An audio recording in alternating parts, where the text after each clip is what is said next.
Silence lourd ce vendredi devant l'université Charles à Prague. Un grand nombre de bougies déposées en mémoire des étudiants abattus la veille par un autre étudiant. Aux anonymes s'est joint le Premier ministre, visiblement affecté après la fusillade la plus meurtrière de ces dernières années en République tchèque, en plein centre touristique de la capitale.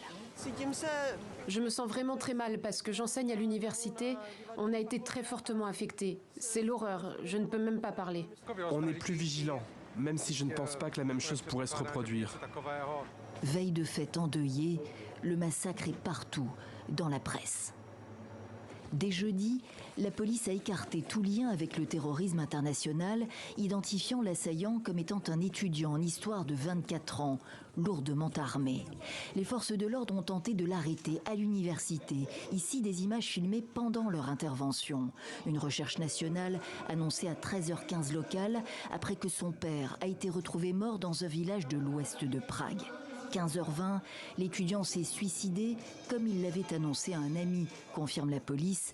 Un précédent rapport affirmait qu'il avait été éliminé. Je n'ai pas encore d'explication concernant la motivation du tireur. C'était un étudiant modèle. Il a été influencé par un autre acte de haine ailleurs dans le monde. Les forces de l'ordre disent avoir établi un parallèle avec un cas similaire, l'automne dernier en Russie. L'enquête est également élargie à 2 autres morts dans la forêt de Klanovice. Nous sommes tous choqués par cet acte horrible et il est difficile de trouver les mots pour exprimer d'une part la condamnation et d'autre part la douleur et le chagrin que toute notre société ressent en ces jours précédant Noël. Un jour de deuil national a été décrété ce samedi 23 décembre.